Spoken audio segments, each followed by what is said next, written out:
Bapak-bapak tahu nggak, seorang lansia berusia 68 tahun bisa kembali perkasa hanya dengan 2 bumbu dapur sederhana? Iya, 2 bahan yang setiap hari kita lihat di dapur rumah sendiri.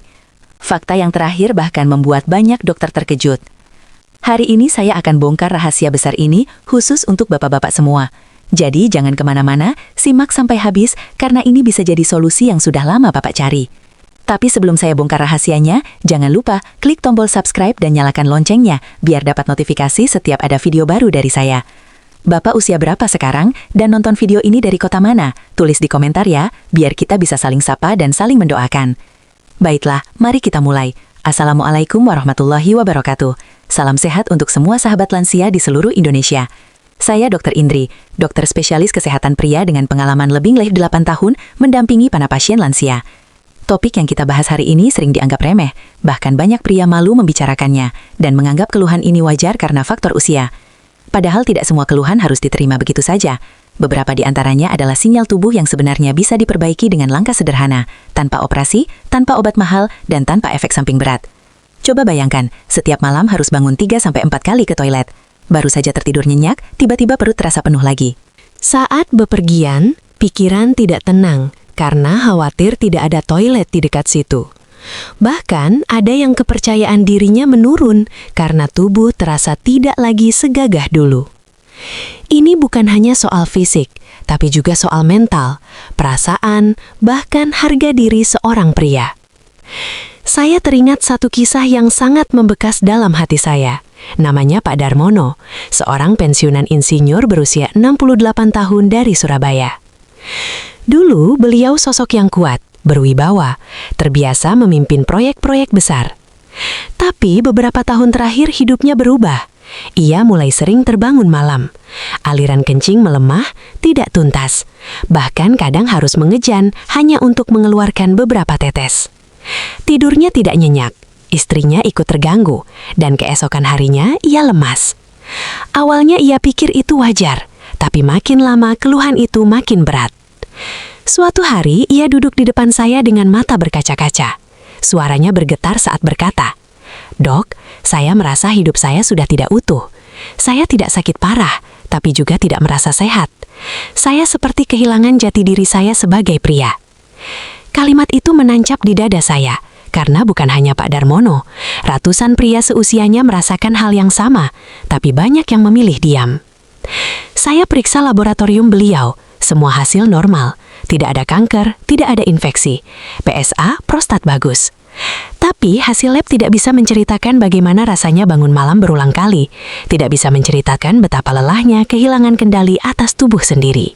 Ia bercerita, "Saya tidak bisa tidur nyenyak.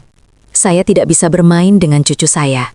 Saya bahkan tidak bisa menikmati baca koran pagi. Hidup saya seperti robot, dok. Bangun ke toilet, tidur lagi. Bangun lagi, dok." Istrinya yang duduk di sebelah hanya menunduk sambil menggenggam tangannya erat. Pemandangan seperti ini, Bapak Ibu, bukan 1-2 kali saya lihat, tapi ratusan kali. Mari kita pahami apa yang sebenarnya terjadi. Prostat adalah kelenjar kecil. Ukurannya tidak lebih besar dari buah kenari. Letaknya di bawah kandung kemih dan mengelilingi saluran kemih. Meskipun kecil, fungsinya besar sekali. Ketika pria bertambah usia, prostat dapat membesar.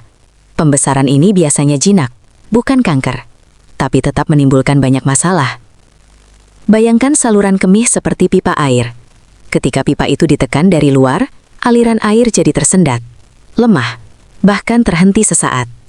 Itulah yang dialami para lansia pria ketika prostatnya mulai membesar. Saya sering memberi perumpamaan, tubuh kita seperti rumah dengan sistem pipa air. Kalau pipa itu tertekan atau tersumbat, air tidak akan mengalir lancar, meskipun pompa airnya masih bagus. Begitu juga dengan saluran kemih. Kadang hasil laboratorium bagus, tapi pasien tetap menderita. Kenapa? Karena masalahnya bukan di mesin utamanya, tapi pada tekanan dari luar yang menghambat aliran. Seiring usia, jaringan kehilangan elastisitas, otot kandung kemih melemah, ditambah peradangan halus yang terus terjadi setiap hari. Tapi kabar baiknya, ini bukan akhir dari segalanya. Banyak pria yang berhasil memperbaiki kondisinya tanpa operasi atau obat mahal. Salah satunya Pak Herman, pensiunan guru berusia 70 tahun.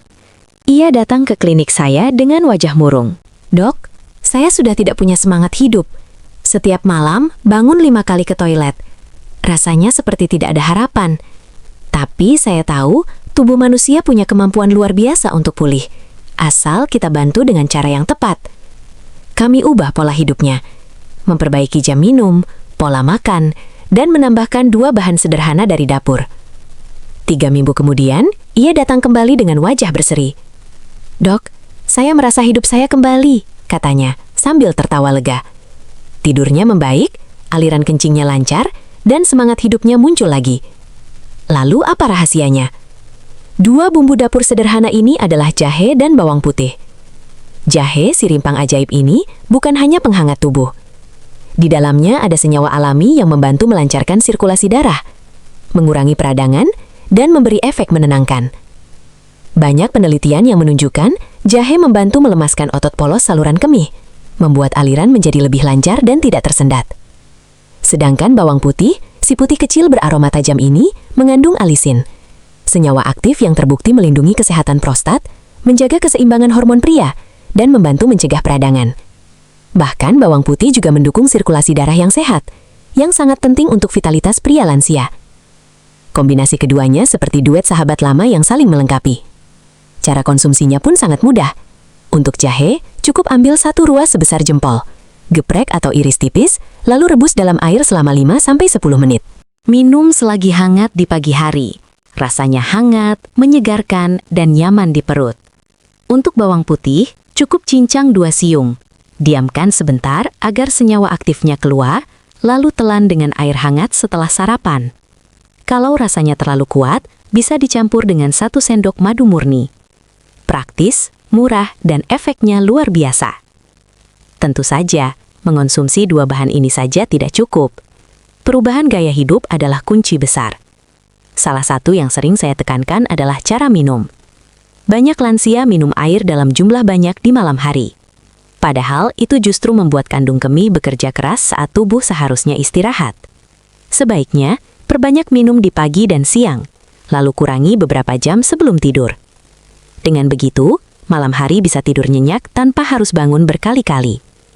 Selain itu, jangan pernah menahan kencing. Menahan kencing hanya akan memperparah tekanan pada kandung kemih. Perhatikan pula makanan. Kurangi pedas berlebihan, gorengan, makanan olahan, dan minuman berkafein tinggi seperti kopi malam-malam. Perbanyak sayuran hijau, buah-buahan segar, dan makanan berserat. Pencernaan yang sehat berarti tekanan pada kandung kemih juga berkurang. Jangan lupakan olahraga. Tubuh lansia tetap butuh gerak, hanya saja harus disesuaikan. Jalan kaki ringan setiap pagi selama 20-30 menit, bersepeda santai, atau sekadar melakukan senam pernafasan bisa membantu melancarkan peredaran darah dan memperkuat otot panggul. Latihan kegel sangat bermanfaat. Bisa dilakukan sambil duduk atau berbaring, tanpa alat apapun. Latihan ini membantu memperkuat otot yang mengontrol kandung kemih dan aliran kencing. Faktor yang sering diabaikan adalah stres. Padahal pikiran yang tenang punya efek luar biasa terhadap kesehatan prostat dan saluran kemih. Stres kronis membuat otot menegang, sirkulasi terganggu, dan gejala semakin parah. Itu sebabnya saya sering menyarankan pasien untuk punya waktu tenang setiap hari. Entah itu dengan doa, zikir, jalan santai di taman, atau sekedar menghirup udara segar di pagi hari. Pikiran yang tenang adalah obat alami yang sering kita lupakan. Dan yang tak kalah penting, jangan biarkan rasa malu membuat Anda menunda periksa ke dokter. Banyak pria menahan diri bertahun-tahun, padahal semakin cepat ditangani, semakin besar peluang membaik tanpa operasi. Biasanya setelah 3-4 minggu menjalani perubahan gaya hidup ini, pasien mulai merasakan perubahan signifikan. Tidur lebih nyenyak, aliran kencing lancar, rasa percaya diri pun perlahan kembali. Saya sering berkata pada pasien saya, tubuh kita seperti mobil klasik, mungkin sudah tidak lagi secepat dan sekuat masa muda, tapi jika dirawat dengan penuh kasih sayang, ia akan tetap berjalan mulus hingga usia lanjut. Jadi, jangan tunggu besok, mulailah hari ini, karena perubahan besar selalu berawal dari langkah kecil. Bapak dan Ibu yang saya hormati, kita sudah bicara banyak hari ini tentang bagaimana keluhan kecil di toilet bisa merampas kenyamanan hidup dan bagaimana langkah sederhana bisa mengembalikannya. Usia boleh bertambah, tapi semangat tidak boleh padam. Kita semua punya hak untuk merasa sehat, kuat, dan bahagia di usia senja. Tidak ada kata terlambat untuk merawat diri. Terima kasih telah mendengarkan sampai akhir. Jangan lupa klik subscribe, nyalakan lonceng notifikasi, dan tulis di kolom komentar tentang pengalaman Anda. Saya selalu senang membaca cerita dari berbagai daerah, dari Sabang sampai Merauke, dari kota besar sampai desa kecil. Kalau Bapak Ibu merasa informasi ini bermanfaat, bantu share ke grup keluarga. Semoga apa yang kita pelajari hari ini menjadi titik balik untuk kesehatan Bapak dan Ibu. Ingat ya, tubuh ini adalah amanah. Ia telah menemani kita puluhan tahun. Sekarang saatnya kita merawatnya dengan penuh kasih sayang. Mulailah dari langkah kecil, secangkir jahe hangat di pagi hari, dan 2 siung bawang putih setelah sarapan. Sesederhana itu, tapi dampaknya bisa luar biasa. Saya Dr. Indri pamit dulu ya. Sampai jumpa di video berikutnya. Tetap sehat, tetap semangat. Wassalamualaikum warahmatullahi wabarakatuh.